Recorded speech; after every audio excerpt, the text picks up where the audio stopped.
Good morning.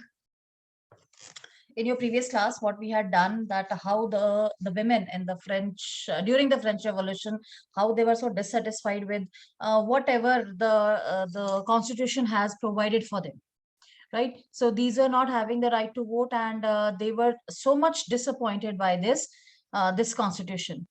And already informed to you people that the condition of the women pre-revolution and post-revolution, a lot of difference was there. How it was different, that in the pre-revolution, the women, they were not having the right to get education. Only the women or the girls who were belonging to the royal families, say the clergy or the nobles, only they were having the right to get education, and even they were forced to marry against their wishes. Divorce was not legal, and such basic rights were also not given to the women. But after the revolution, in the new regime, जब new regime भी कहते हैं, so उसमें many of the rights were given to the women, that all could get the education, and the institutions were set up by the that provisional new government. क्योंकि जो new government बनी थी Jacobins की, वो already they were so excited to have so many of reforms in the country. So on those basis, they just had started or initiated those reforms, under which the education rights were given to the women. Now they could not be forced by their fathers to get married against their wishes. Divorce was made legal, and anyone could apply for the divorce, right? So women की जो position थी, at least that was improved. इससे पहले तक क्या था कि they were just to get married, they had to take care of the families, and they had to just take care of the kids. Whereas now they were at least when they got the right to education, they could even come out and they could have the jobs. So ये कुछ एक improvement थी जो women की life में थी, but इतना होने के बाद भी they were not having the right to vote. So they had to struggle again they had to struggle for having the political rights. Even जो उनके political clubs भी थे, जब जैकोबिन्स बहुत ज्यादा strong हो गए थे, dictator बन गए थे, तो जो women के political clubs थे, they were also banned. Many of the women leaders, they were arrested, and again there was a suppression of you can say some kind of suppression was there over the rights, newly given rights of the women.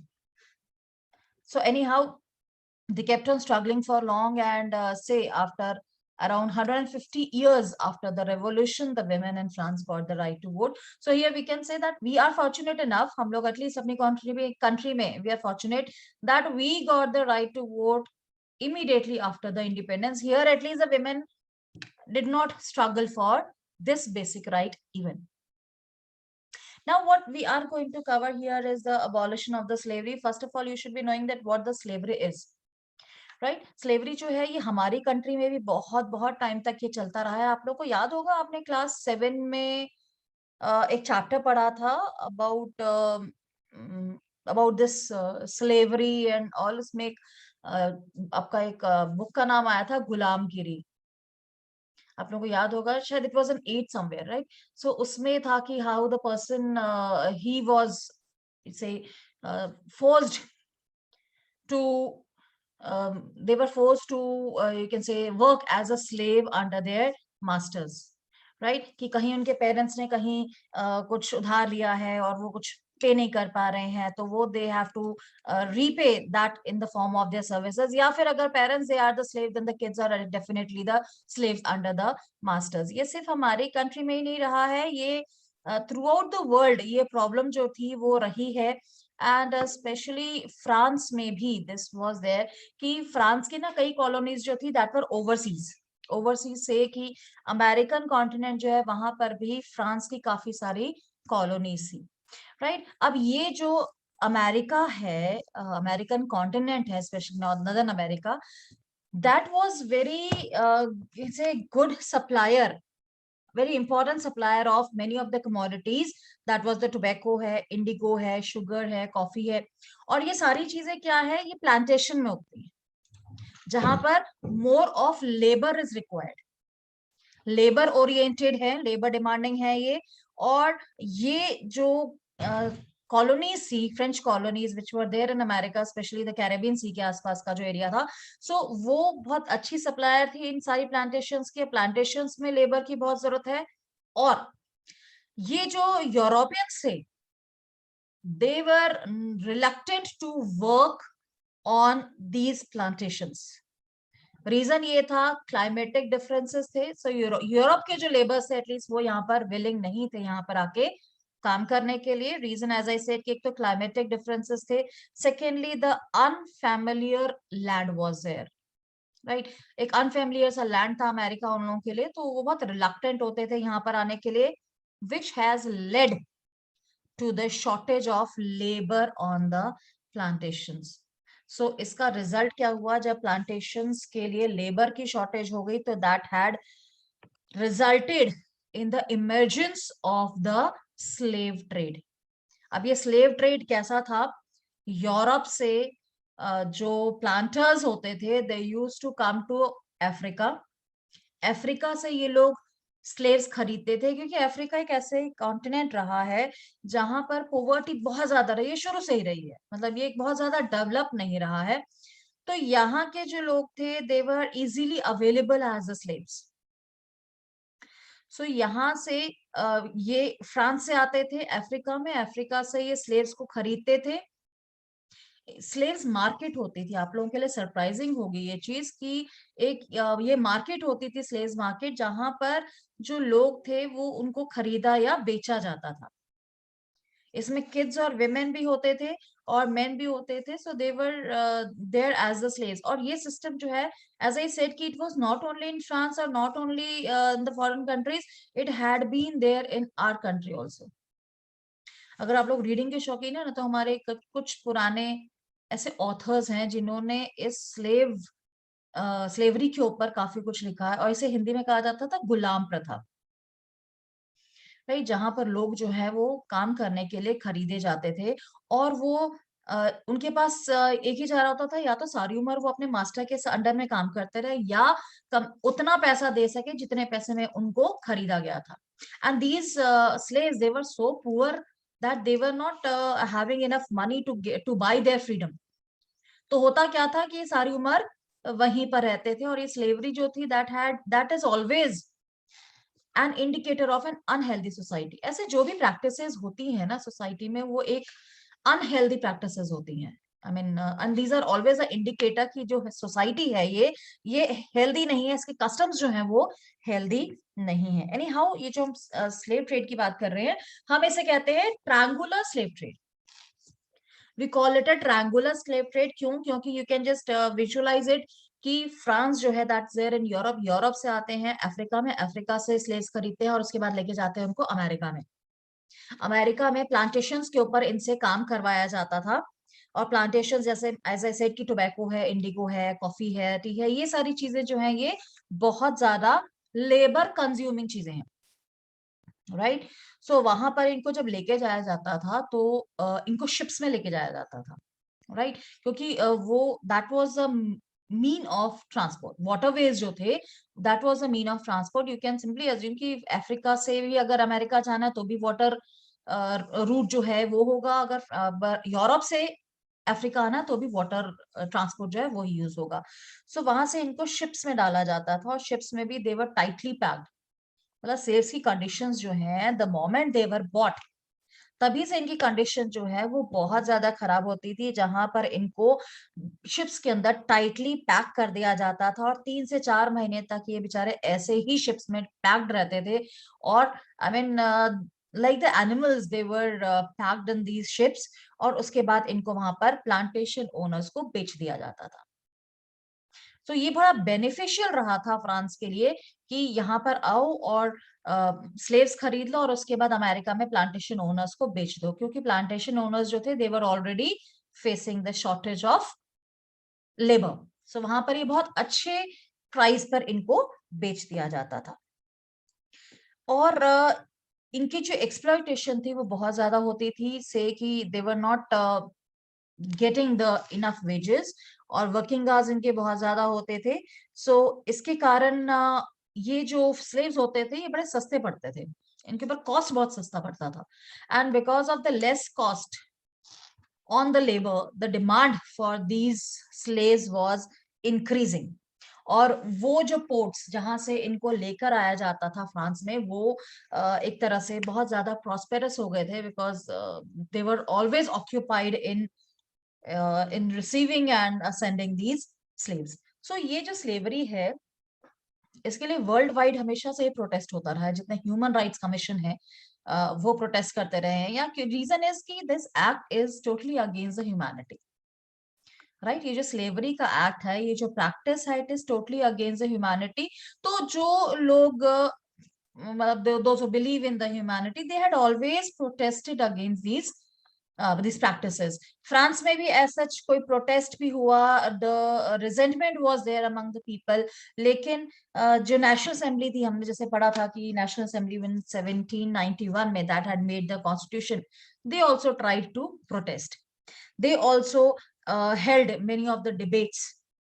Assembly में भी बहुत सारे debates हुए कि whether the right of freedom should be given to the people, और whether it should be limited to the France, और should be it extended to the French colonies overseas also. कि जो राइट्स आफ्टर रेवोल्यूशन लोगों को France में दिए जा रहे हैं, कि वो फ्रांस तक ही लिमिटेड रहने चाहिए, कि जो फ्रेंच कॉलोनीज ओवरसीज हैं वहां तक ही एक्सटेंड किए जाने चाहिए। लेकिन प्रॉब्लम ये थी कि they could not speak loud. Reason is कि कई ऐसे फ्रेंच बिजनेसमैन थे those who were making a good profit by this slave trade. वो स्लेव ट्रेड से बहुत ज्यादा प्रॉफिट कमा रहे थे, तो उनके डर से नेशनल असेंबली के जो मेंबर्स थे, उन्होंने डिबेट्स तो बहुत किए, उन्होंने प्रपोजल्स तो बहुत रखे, but they did not pass any law. उन्होंने ऐसा कोई भी लॉ पास नहीं किया which would have abolished the slavery, right. और इसके बाद 1794 में अगेन वी नो कि after the reign of terror again the new government was formed, a convention was formed जिसमें डायरेक्टरी थी एंड द एग्जीक्यूटिव थे। वहां पर फिर ये एक लेजिस्लेचर बनाया गया, ये एक लॉ बनाया गया to free all the slaves in the French colonies overseas. कि फ्रांस के बाहर जितनी भी कॉलोनीज हैं फ्रांस की, वहां पर जो भी स्लेव्स हैं दैट शुड बी फ्रीड। सो ये एक लॉ बनाया गया, लेकिन ये जो लॉ था ये टेम्परेरी था। It could last only for hardly 10 years। Reason is कि जब नेपोलियन बोनापार्ट आया, he had reintroduced the slavery system. और उसके बाद कई ऐसे अफ्रीकन्स थे, जिससे हम लोग अफ्रीकन अमेरिकन थे, अफ्रीकन निग्रोज थे, those who asked for their independence. So when they asked for their independence, so again protests were there, resentments were there. So ultimately in 1848, 1848 में slavery was totally abolished in French colonies. France और French colonies में जो slavery थी ये पूरी तरह से 1848 तक जाकर अबॉलिश हो चुकी थी, right? So it ended the slavery system in the French colonies। और ये फ्रेंच कॉलोनीज में हुआ है। इंडिया में जो स्लेवरी सिस्टम था उसके लिए एक अलग ही तरीके का स्ट्रगल था, and that struggle was carried out by many of the social reformers and even the victims। और हमारी कंट्री में भी जो स्लेवरी सिस्टम था उसको खत्म होने में बहुत सारे साल लग गए। अभी भी हम ये नहीं कहते कि स्लेवरी सिस्टम है हमारी कंट्री में, but still this system of bonded labor is still carrying out in many of the states। हमारी कंट्री में जो काफी पुअर स्टेट्स हैं, से उड़ीसा है, बिहार है, then your Jharkhand is there, ये बहुत पुअर स्टेट्स में आते हैं। सो यहाँ पर अभी भी जैसे बॉन्डेड लेबर जैसी जो प्रॉब्लम है या जो प्रथा है, ये अभी भी चल रही है, राइट। अब जब हम लोग स्लेव ट्रेड की बात कर रहे हैं ना, ट्रायंगुलर स्लेव ट्रेड की, तो यू वोंट बिलीव कि इवन इंडिया से भी कई ऐसे लोग जो थे वो एज अ स्लेव्स लेके जाए गए। हाँ, ये बात अलग है कि वो अमेरिका में नहीं लेके जाए गए, they were taken to Indonesia, Fiji और ऐसी जो कंट्रीज थी वहां पर इनको लेके जाया गया। तो वहां अभी भी जो लोग हैं ना, जो इंडियंस वहां पर रह रहे हैं और मतलब काफी टाइम से रह रहे हैं इंडोनेशिया में या फिजी में, they had been the bonded labours. उन्हें यहाँ से जबरदस्ती एज अ लेबर वहां ट्रांसपोर्ट किया गया था और वहां जाके फिर ये सेटल हो गए। और आई मीन अब उनकी जनरेशन जो है वो वहां पर रह रही हैं, बेसिकली वो लोग भी बॉन्डेड लेबर्स रहे हैं, राइट। एनी हाउ रेवोल्यूशन जो था फ्रांस का, it had given very very positive results, बहुत ज्यादा पॉजिटिव रिजल्ट्स थे इस रेवोल्यूशन के। और this revolution as mentioned, it had abolished the monarchy, it has abolished the feudal system also। एक बार और आप लोगों को फ्यूडलिज्म में बता देती हूँ। फ्यूडलिज्म क्या होता है कि पहले टाइम में क्या होता था कि जो किंग्स होते थे या रूलर्स होते थे, what they used to do कि when they used to be very happy with a person, they used to give a piece of land to them. In return of the loyalty of that person, they used to give a piece of land, कि एक piece of land दे दिया जाता था, और उससे वो भी जो भी रेवेन्यू कलेक्ट करना है, जो भी है, वो एज अ सॉर्ट ऑफ उनकी इनकम होता था। धीरे धीरे क्या हुआ कि जब ये लैंड जिनको मिलने लगा, तो जिनको लैंड मिल जाता था इन रिटर्न ऑफ देयर लॉयल्टी और देयर वर्क, तो वो धीरे धीरे स्ट्रांग होते चले गए। बट ऑब्वियस जो लैंड उन्हें मिला है, उसके उस एरिया में जितने भी लोग आ रहे हैं, that will automatically come under their supremacy. तो वो धीरे धीरे इतने स्ट्रांग होते चले गए कि उन्होंने अपने आप को ही रूलर डिक्लेयर कर दिया। और ये आप कह सकते हैं it is a highly exploitative system of government. ये बहुत सारी कंट्रीज में होता रहा, जैसे मैंने आपको बताया था, हिंदी में से हम कहते हैं सामंतवाद, राइट, कि जहां पर जमीनें जो थी that had always been very important, जो लैंड होती थी।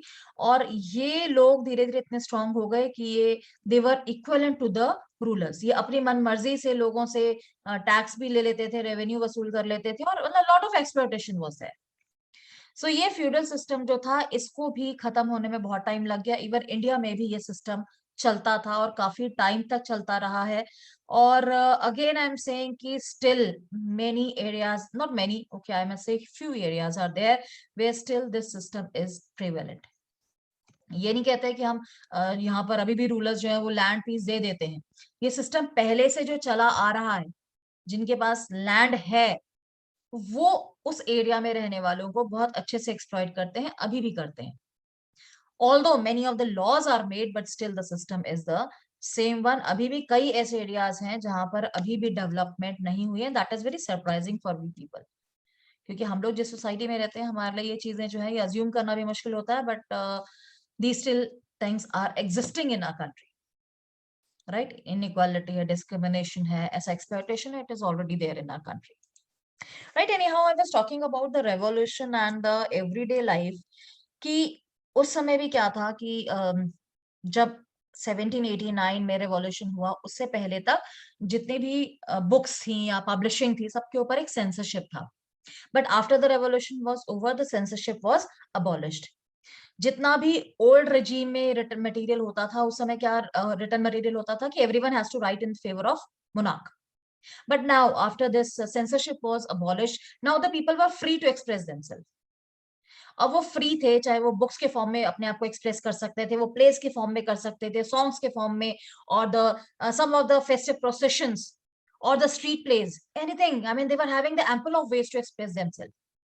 सो ऐसे में जो लोग पढ़े लिखे नहीं भी थे ना, तो वो भी अब वो इंस्पायर हो सकते थे ऐसे रिवॉल्यूशनरी आइडियाज से, राइट। सो उससे क्या हुआ कि लोगों में एक फ्रीडम है, या आप कह सकते हैं फ्रेटर्निटी है, ये चीजें जो थी वो इनकलकेट हो चुकी थी। Why? Because now they were having many of the ways to grasp or to get the information to express themselves. They were already free. कितने सारे उनको rights जो थे वो दे दिए गए थे। तो उससे क्या हुआ कि अब वो इतने revolutionary ideas जो थे वो लोगों तक आ रहे थे कि now they were, you can say, they were having a revolutionary mind, कि कहीं भी अगर कहीं injustice है या कुछ ऐसा exploitation है उनके साथ, तो they were always ready for the revolution। Daily life में ही इस तरह के छोटे छोटे जो रेवोल्यूशंस थे, we can say that were taking place, and that had changed the polity and the society of the France to a great extent, right. So अभी भी ऐसा होता है कि आज के टाइम पे भी ये ह्यूमन नेचर है, राइट, कि अगर हम लोग कुछ ज्यादा बुक्स पढ़ लेते हैं, या ज्यादा हम लोग आई मीन कोई न्यूज जब आ रही होती है टीवी पे, तो हम बहुत ज्यादा इंस्पायर हो जाते हैं। राइट। तो आप लोग कभी आपने ऑब्जर्व किया होगा कि अगर ऐसा कुछ भी, I mean something, some event has taken place, कुछ इवेंट है, कोई इंसिडेंट हो गया है, तो सबसे पहले आजकल गवर्नमेंट क्या करती है, नेट बंद कर देती है सबके, इंटरनेट सर्विसेज जो है वो बंद कर दी जाती है। रीजन ये होता है कि हम लोग जब विजुअल देखते हैं या हम लोग ऐसा कुछ सुनते हैं तो हम बहुत ज्यादा एक्साइट हो जाते हैं, हम एक बड़े रेवोल्यूशनरी मोड में आ जाते हैं। That also sometimes it's not in favour of the society. जो रूमर्स हैं वो फैल जाते हैं, या आप कहें कि लोग जो है वो एक प्रोटेस्ट करना शुरू कर देते हैं, वॉयलेंट हो जाते हैं। तो उसके लिए गवर्नमेंट का सबसे पहला स्टेप ये होता है कि अगर ऐसा कोई इवेंट हुआ है तो सबसे पहले नेट सर्विसेज जो है वो बैन कर दी जाए, सो दैट कि लोगों तक जो इवेंट्स हैं उनके रूमर्स पहुंचे ही ना। राइट। एनी हाउ, हमारा जो कंक्लूडिंग पार्ट है चैप्टर का, because we are just going to wind up the chapter now only, कि कंक्लूजन क्या था कि 1804 तक से 1789 से 1804 तक there was a total political क्योसनेस in France. पूरी तरह से क्योस था फ्रांस उस समय, till Napoleon Bonaparte had crowned himself the emperor of France.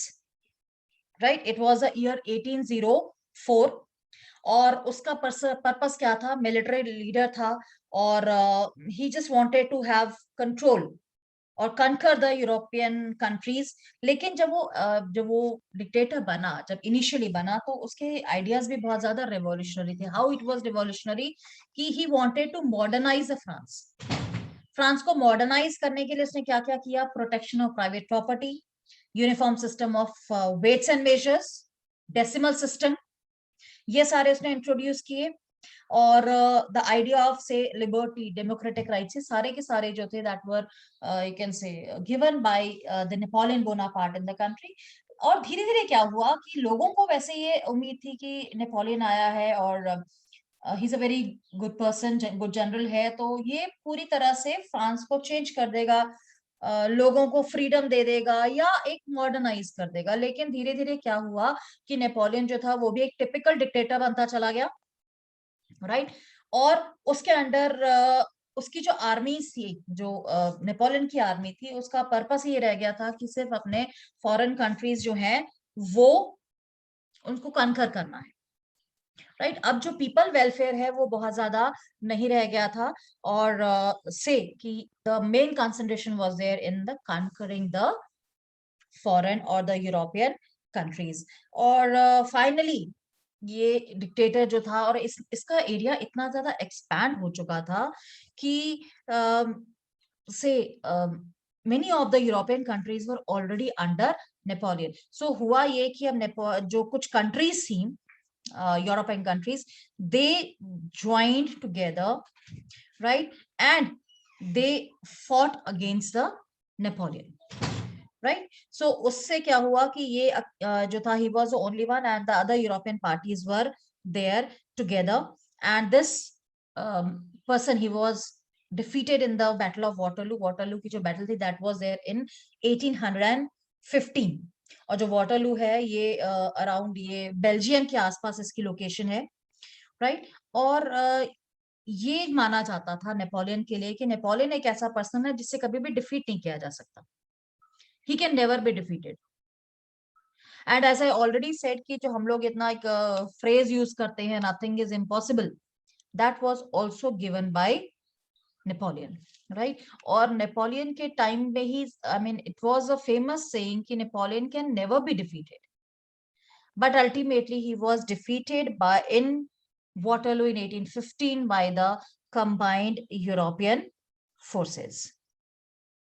Right. So this say this was the end of the, you can say, revolutionary era of France. और उसके बाद फिर थोड़ी सी स्टेबिलिटी आई और वहां पर डेमोक्रेसी जो थी वो रिस्टोर हुई। बट द थिंग इज कि जो आइडिया है लिबर्टी का, डेमोक्रेटिक राइट्स का, ये फ्रेंच रेवोल्यूशन ने जो दिया लोगों को, that was spread not only in France but all over the world. Even as I said कि जो मोनार्क्स थे उन्हें भी लगने लगा कि अगर हम अपने लोगों के लिए नहीं सोचेंगे, उनके इंटरेस्ट के लिए नहीं सोचेंगे, तो क्वाइट पॉसिबल कि जैसे फ्रांस में एक रेवोल्यूशन हुआ, quite possible that the same revolution will be carried out in their own country also. So उस चक्कर में क्या था कि वो लोगों का वेलफेयर सोचने लगे थे। तो बॉटम लाइन इज कि whatever the reason was, at least it was in benefit of the common people. Even India में भी ऐसा नहीं कि सिर्फ बाहर की कंट्रीज में, इंडिया में भी हमारे कई ऐसे रिफॉर्मर्स थे, those who were influenced by this French Revolution or by the ideas of this French Revolution. से टीपू सुल्तान है, राजा राम मोहन राय है, इसके अलावा भी कई ऐसे रिफॉर्मर्स थे हमारी कंट्री में जिन्होंने जो आइडियाज थे फ्रेंच रेवोल्यूशन के, फ्रीडम के या इक्वालिटी के या फ्रेटर्निटी के, ये सारे इन्होंने इंडिया में भी अडॉप्ट किए, and those ideas were the basis for these revolutionaries और these reformers to fight on, right. So हम कंक्लूड ये करते हैं कि the French revolution had not only been beneficial for the France, it has also given lot of the values to the entire world. So we end our chapter here.